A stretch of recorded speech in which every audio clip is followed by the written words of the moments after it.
오늘 이 시간에는 오벳 에돔이 받은 축복이라는 말씀의 제목으로 역대상 13장의 말씀의 은혜를 함께 나누겠습니다. 오늘 본문은 다윗이 이스라엘의 모든 지파의 왕이 된 이후에 이제 기름 부음을 받고 가장 먼저 그가 행했던 일을 또한 기록하고 있습니다. 하나님과 이스라엘 백성 사이에 이제 관계를 회복시키는 아주 중요한 그 임무를 지금 다윗이 하려고 하는 것이죠. 먼저 다윗은 천부장과 백부장들, 즉 다윗의 신하들과 함께 의논을 했습니다. 또 백성들에게도 논의된 사실을 알렸습니다. 그 후에 그들이 일어나 여호와의 궤를 모셔오기 위해서 이 기럇 여아림까지 올라갔던 것이죠. 이 일이 분명히 이제 경건하고 좋은 의도에서 시작되었습니다. 하나님이 다스리시는 나라인 이스라엘을 이제 이루어야 할 책임이 다윗에게 있었기 때문에 이 법궤, 이 언약궤를 옮기는 것이 아주 중요한 일 중에 하나였습니다.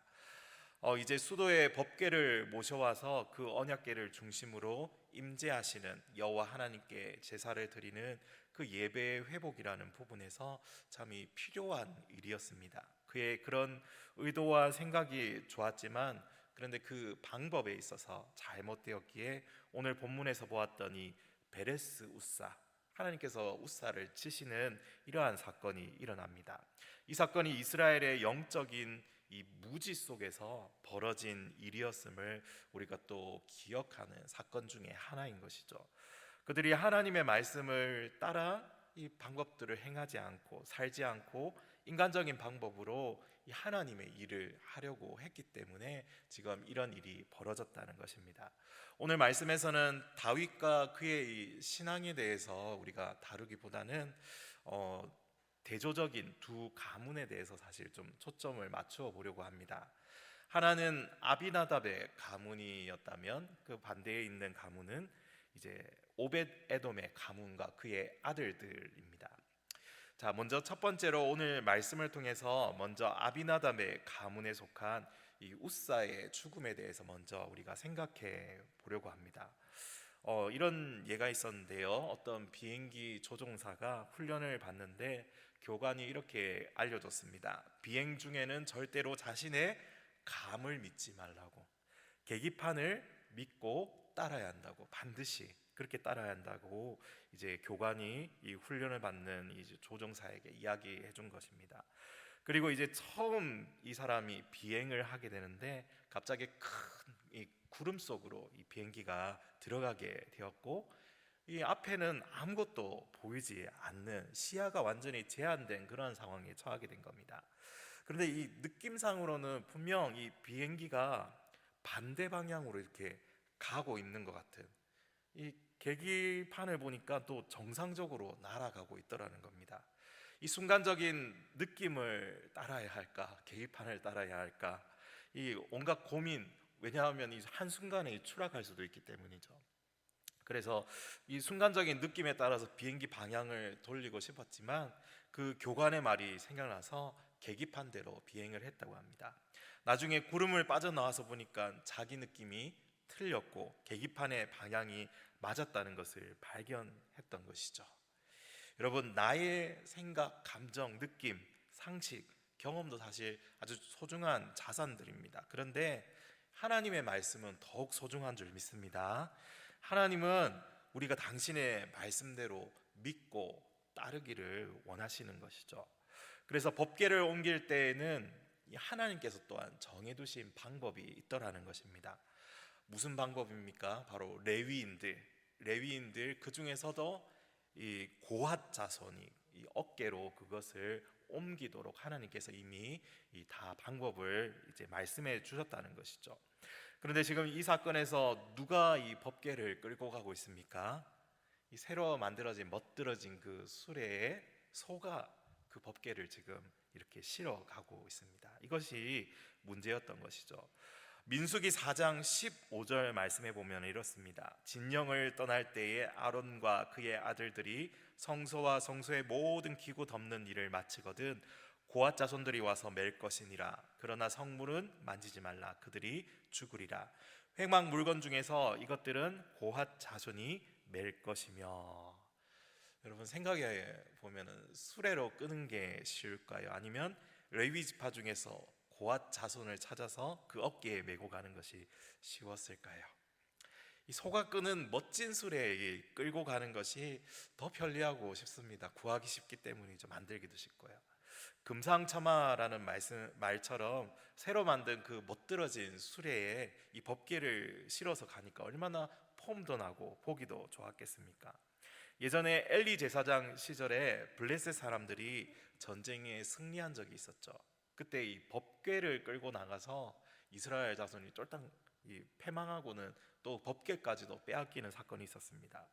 이 법궤를 블레셋이 빼앗아서 자기들의 그 다곤의 신당에 전리품으로 드렸다가 이 몇 차례 재앙을 겪게 되고 이 법궤를 옮겼다가 도시마다 재앙을 막 겪게 됩니다. 그래서 아무도 이 법궤를 가지고 가지 않으려고 해서 이 이스라엘 진영으로 다시 돌려줘야 된다라는 여론이 형성되고 이때 이 사람들이 이제 조언을 받아들여 가지고 이 블레셋 사람들이 사용했던 방법이, 돌려주는 방법이 새로 만든 수레에 이 소가 이끌고 가게 하는 방법이었습니다. 이제 새로 이제 송아지를 낳아서 젖 먹이는 이 소를 이용해 가지고 이 과연 이게 이 여호와라는 신이 벌이는 일인지 마지막까지도 그들이 시험했었죠. 근데 이 젖 먹이는 소가 이렇게 묶여 있는데도 이 소들이 이스라엘 진영으로 넘어가는 그 장면이 있었습니다. 자, 사무엘상 6장 7절에 그러므로 새 수레를 하나 만들고 멍에를 메어 보지 아니한 젖나는 소 2마리를 끌어다가 소의 수레를 메우고 그 송아지들은 떼어 집으로 돌려보내고. 지금 여러분 다윗의 이 명령에 의해서 아비나답의 집에서 이 법궤를 이렇게 수도로 가지고 오고 있는데 그들이 사용한 방법은 이 블레셋 이방인들과 다를 바가 없었던 것이죠. 블레셋 이방인들이 사용한 방법과 똑같았습니다.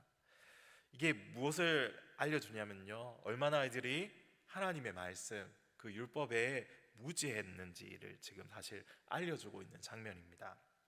말씀대로 지키는 것이 얼마나 중요한지 전혀 관심도 없었고, 예전에도 이렇게 들여왔으니까 다시 이렇게 내어가자 하고 이 새로 수레도 만들고 소가 끌고 가도록 소도 데려오고 이렇게 준비했다는 것이죠. 사실 이게 어떤 면에서 보면 지극히 인간적인 방법을 이들이 사용해서 하나님의 법궤를 옮기고자 시도했다는 것입니다.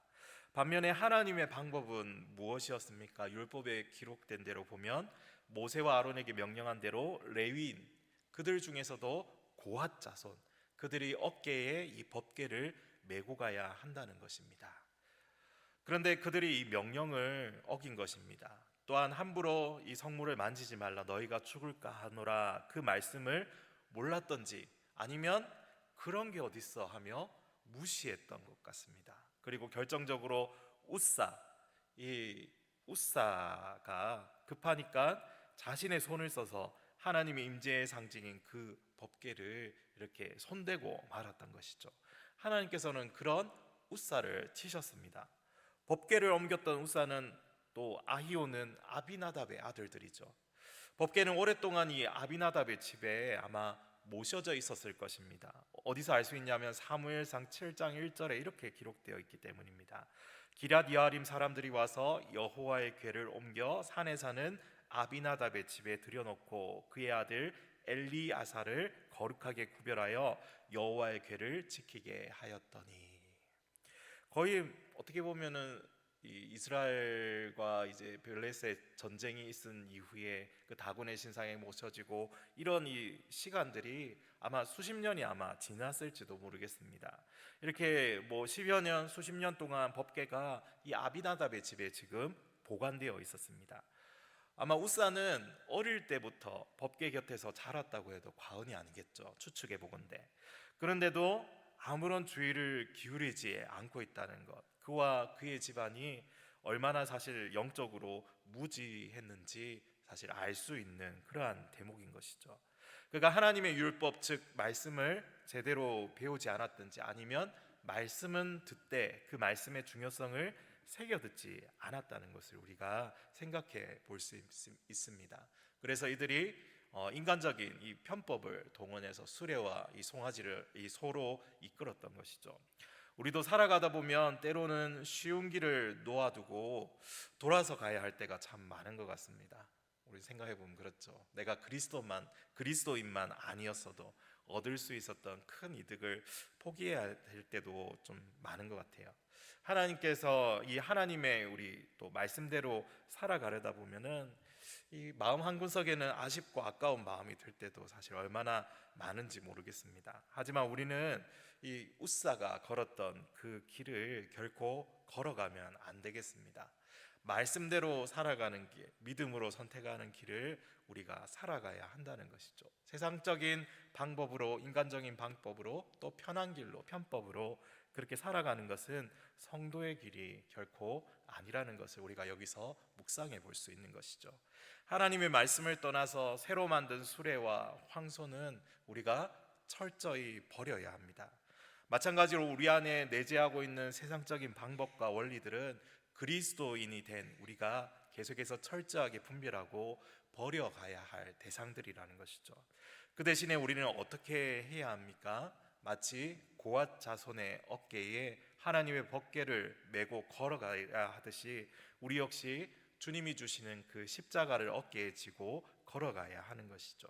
우리는 계속해서 예수님이 우리에게 살아가라고 하신 그 말씀들을 살아가기 위해서 우리의 그 어깨에 그것을 짊어지고 걸어가야 한다는 것입니다. 자기 십자가를 지고 말씀을 따라 묵묵하게 주님을 따라가는 인생의 이 여정을 우리가 한번 상상해 보시길 바랍니다. 바로 주님께서 기뻐하시는 길이고 또 주의 말씀이 지시하는 방향이고 또 주님을 따라가는 길입니다. 사람의 방법과 하나님의 방법, 그 둘 중에서 우리는 항상 이 선택을 하며 살아가게 되어 있다는 것이죠.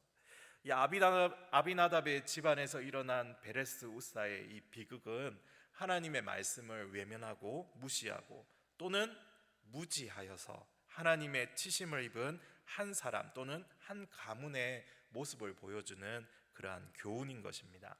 그래서 우리는 이 영적인 무지, 말씀에 대한 무지를 조심해야 하며 하나님의 말씀의 중요성을 늘 기억해야 합니다. 그것을 부지런히 우리 아이들, 다음 세대, 우리 자녀들에게 이 심고 가르쳐야 한다는 것을 또 여기서 우리가 또 생각해 볼 수 있는 것이죠. 디모데후서 3장 15절 또 어려서부터 성경을 알았나니 성경은 능히 너로 하여금 그리스도 예수 안에 있는 믿음으로 말미암아 구원에 이르는 지혜가 있게 하느니라. 모든 성경은 하나님의 감동으로 된 것으로 교훈과 책망과 바르게 함과 의로 교육하기에 유익하니. 우리 함께 읽습니다. 이는 하나님의 사람으로 온전하게 하며 모든 선한 일을 행할 능력을 갖추게 하려 함이라. 너무 잘 아는 말씀이죠. 수십 번도 수백 번도 더 들었고, 하지만 이 요즘 우리 아이들에게 보고 있으면은 이 말씀을 가르치기가 참 쉽지 않다라는 생각이 듭니다. 세상에 즐길 거리, 볼거리, 들을 거리가 얼마나 많습니까? 그런데 이 성경을 보고 있게 하기가 너무 어렵습니다. 요즘에 보면은 참 많은 매체들, 우리 아이들의 이 신경을 긁어가는 것들이 얼마나 쏟아져 들어옵니까? 이건 사실 아이들의 문제일 뿐만 아니라 우리 자신의 문제인 것도 같습니다. 그래서 우리는 우리 아이들, 특별히 자라나는 다음 세대를 위해서 더 많이 기도해주고 어떻게 하면 말씀으로 이 아이들을 세울까, 양육할까, 바르게 가르칠까, 이 말씀처럼 끊임없이 고민해야 할 필요가 있습니다. 먼저 첫 걸음은 우리 자신부터 날마다 개혁하며 살아가는 것이죠. 먼저 나부터 제대로 사는 것, 제대로 살아가는 것입니다. 요즘 날샘을 우리 날마다 솟는 샘물을 통해서 살펴보고 있는 야곱의 이야기, 야곱의 삶, 그게 참 우리에게 많은 것들을 시사해 주는 것 같습니다. 야곱이 자기 재산을 물려주는 게 아니라 자신의 이 유산, 이 신앙의 유산을 물려주는 그 모습을 요즘 보고 있는데요. 참 우리도 그러해야 되지 않을까, 그런 생각을 또 하게 됩니다. 더불어서 우리가 기도하고 하나님께 맡기며 나아갈 때에 하나님께서는 반드시 또 은혜를 베풀어 주시고 우리 자녀들이 하나님의 사람으로 온전하게 서도록 또한 이끌어 주실 것을 믿습니다. 우리 날마다 우리 자신과 우리 아이들이 세상에 한눈 팔지 않고 하나님의 말씀을 따라 살며 그것을 지키기 위해 힘쓰는 이 복된 인생을 살아가는 저와 여러분 되기를 간절히 소망합니다. 우리 두 번째로 이 아비나답의 집안과 또 대조되는 오베데돔의 집안에 대해서 우리 또 주목해 볼 수가 있는데요.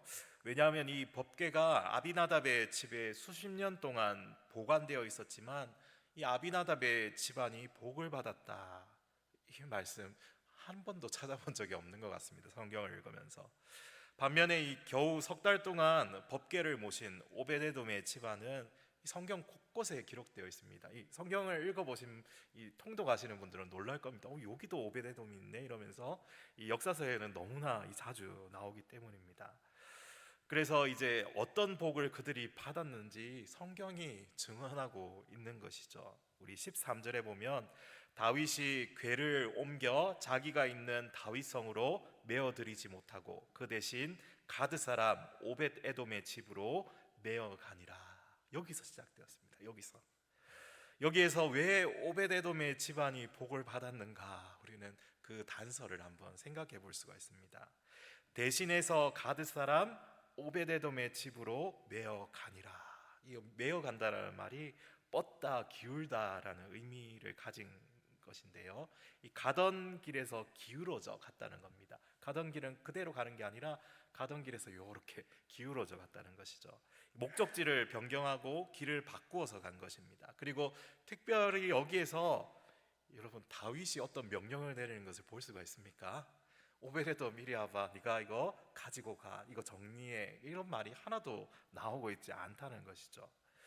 그러니까 지금 웃사가 갑자기 죽어버리고 사람이 죽으니까 하나님의 치심이 나타나니까 사람들이 모두 다 놀래고 악기가 멈추고 다윗도 신하들도 백성들도 여한이 벙벙한 가운데 다윗은 그 두려움을 자신이 이제 느끼면서 그것을 표현하면서 자신이 법궤를 가져갈 수 없다라고 그렇게 고백하죠. 그러니까 누군가 이제 이 일에 뒷수습을 해야 합니다. 덩그러니 그 길 한가운데 방치된 이 법궤를 수습하고 누군가의 집으로 법궤를 가져가야만 하는 것이죠. 그걸 만지고 한 사람이 죽었습니다. 모두가 두려워서 손을 못 대는 그런 상황입니다. 그런 가운데 누구의 이름이 등장하고 있다는 겁니까? 오벳 에돔입니다. 오벳 에돔. 그러니까 지금 언약궤가 거할 장소로 오벳 에돔의 집이 갑자기 선정된 것입니다. 갑자기 전적으로 하나님의 사실 이 주권에 의해서 지금 진행되고 있는 거거든요. 하나님이 하시는 일에 진짜 우연이 없다는 것을 우리가 여기서 발견할 수 있는데요, 모든 일에는 이제 이 원인과 결과가 보입니다. 하나님은 법궤가 다윗성으로 옮겨지는 중요한 시기에 사실 가장 적임자를 이 자리에 붙여주신 겁니다. 오베데돔이라는 사람, 레위족의 거주지인 가드림몬에 살고 있는 레위 자손, 고라의 후손으로 고핫 계열의 사람, 즉 그는 이 자리에 있는 오베데돔은 하나님 앞에서 법적으로 이 법궤를 어깨에 메고 갈 수 있는 그 자리에 있었던 유일한 사람이었을 겁니다.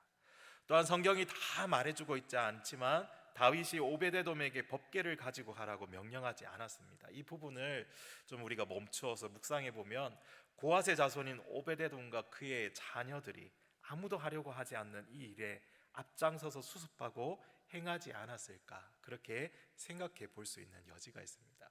다윗이 그 자리를 떠나버렸거든요.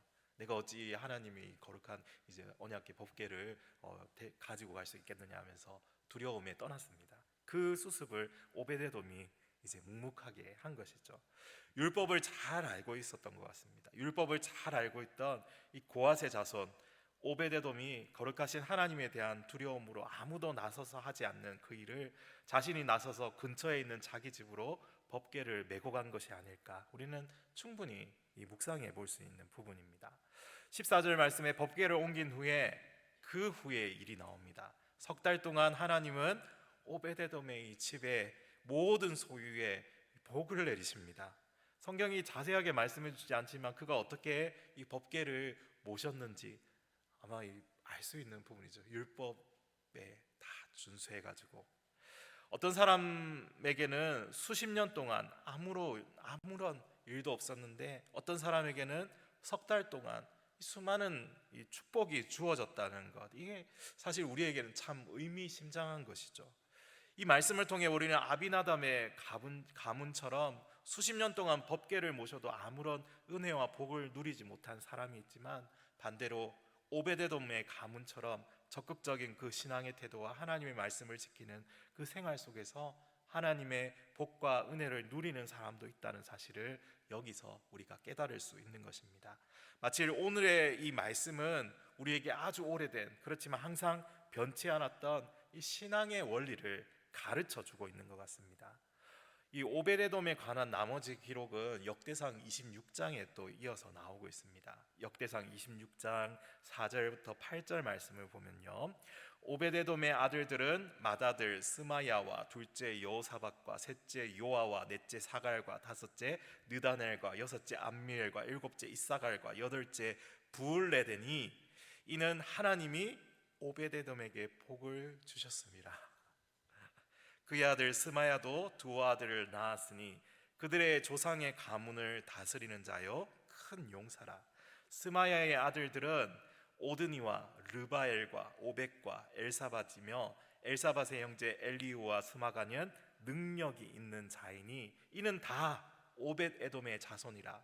그들과 그의 아들들과 그의 형제들은 다 능력이 있어 그 직무를 잘하는 자이니 오벳 에돔에게서 난 자가 62명이며. 아멘. 하나님은 오베데돔의 집안에 복을 내리셨는데 도저히 측정할 수 없는 그 복을 내리신 것이죠. 그의 후손들이 능력 있는 자들이 되게 하셨던 이 복도 그들에게 있었습니다.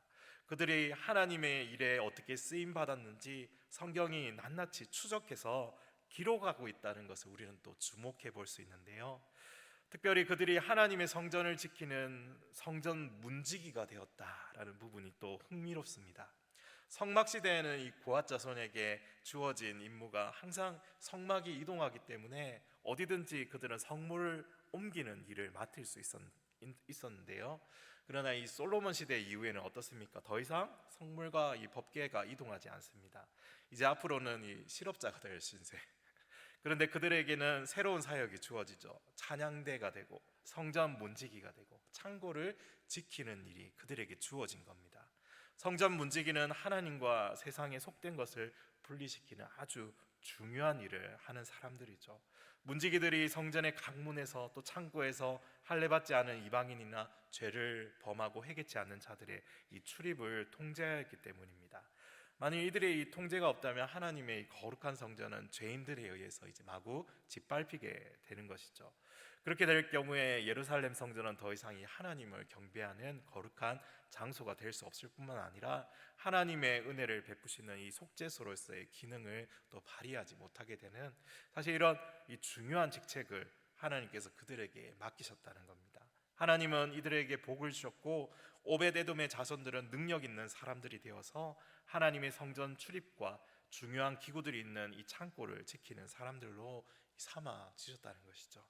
특별히 시편 84편 10절 말씀에 이런 말씀입니다. 주의 궁정에서의 한 날이, 우리 같이 한번 읽어봅시다. 시작. 주의 궁정에서의 한 날이 다른 곳에서의 첫날보다 나은즉 악인의 장막에 사는 것보다 내 하나님의 성전 문지기로 있는 것이 좋사오니. 아멘. 84편이 고라 자손의 시거든요. 고라 자손, 아까 말했던 그 레위 족속 중에 고라 자손, 이 오베데돔이 속한 바로 그 가문입니다. 집안입니다. 시편 84편은 주의 집에 거하는 자의 이 복을 이렇게 노래하고 있는 부분이죠. 이 오베데돔의 가문이 얼마나 큰 축복을 받았습니까? 하나님은 그들로 날마다 하나님의 성전에 거하며 하나님의 이 집의 문지기로서 살아가게 하셨습니다. 우리는 이 모든 것이 우연이 아님을 깨달아야 합니다. 하나님이 오벳에돔의 집에 복을 주시기로 작정하셨고 이런 은혜 속에서 오벳에돔을 또한 귀하게 사용하셨던 것이죠. 이 말씀은 오늘 우리에게도 적용됩니다. 하나님은 여러분에게 복 주시기로 작정하셨습니다. 그래서 지금도 우리와 임마누엘로 함께하고 계시고 주의 성도로 삼아 주셨고 수억만의 죄인 중에 우리를 구원하셔서 하나님이 거하시는 거룩한 성전으로 삼아 주셨습니다. 주의 교회 되게 하셨습니다. 사랑하는 성도 여러분, 오늘 우리는 오베데돔의 집에 내리신 주님의 이 복을 함께 살펴보았습니다. 하나님의 신실한 사랑은 지금도 우리를 향하여 있고, 지금도 주님은 여러분의 가정이 우사가 속한 그 아비나답의 가문이 아니라 오베데돔의 가문처럼 되기를 원하시는 줄 믿습니다. 그 당시 수많은 사람들 중에서 오베데돔의 가문을 들어쓰셔서 하나님의 성전에 거하며 종일토록 하나님을 찬양하는 사람들이 되게 하신 그 하나님의 은혜를 우리가 한번 생각해 보시길 바랍니다. 성도 여러분, 우리 자신과 또 우리 가정들이 세상 부귀와 그 어떤 영광보다 더 가치 있는 예수 그리스도를 소유하기를 소망합니다. 주님과 연합하여 살아가는 거룩한 주의 교회와 성전으로 살아가는 주님의 복이 이루어지기를 소망합니다. 우리 교회에 속한 다음 세대 아이들, 우리 자녀들이 이 믿음의 축복, 이 부요한 믿음의 기쁨을 누릴 수 있도록 함께 기도하며 이 믿음의 축복을 충만히 누리시기를 바랍니다. 여러분, 그러기 위해서 우리가 무엇을 해야 하겠습니까? 주님의 말씀, 주님의 뜻을 우리도 늘 분별하고 주님의 계획과 주님의 일하심에 늘 동참하며 사는 것, 적극적인 이 신앙의 삶, 이 오베데돔의 가문을 움직였고 또 하나님의 말씀을 알고 분별하는 자들이 하나님이 주신 그 복을 누리며 살아갈 수 있음을 우리가 발견했지 않습니까? 사랑하는 여러분, 우리가 이런 적극적인 이 신앙을 함께 누릴 수 있는 귀한 기회가 이번 11월 9일에 또한 마련되어 있습니다. 이 주님의 천국 잔치에 초대하는 전령이 되어서 많은 사람들에게 저 죽어가는 죄인들에게 복된 소식을 전하는 것입니다. 복음 들고 산을 넘는 자들의 아름다운 발길이 되어서 우리가 누리는 이 천국 백성의 그 천국의 삶을 전하며 너무도 좋으신 하나님의 덕을 선전하는 이 일에 우리가 부르심을 받을 줄 믿습니다. 오베데돔이 그 성전의 문지기가 되어서 많은 사람들을 주님께로 그 문을 활짝 열어주었듯이 우리 역시 저 천국문으로 인도하고 그 문을 활짝 열어주는 도구로 쓰임받는 그 시간이 되었으면 좋겠습니다. 그래서 저와 여러분이 오베데돔이 받은 그 축복을 이 땅에서 누리며 우리뿐만 아니라 우리의 자녀들, 우리의 후손들에게도 그 복이 흘러가는 대를 잇는 신앙의 명문 가정이 되었으면 좋겠습니다. 그러한 가정, 그러한 집안, 그러한 가풍을 지닌 우리 여수세중앙 성도들 되기를 간절히 소망합니다.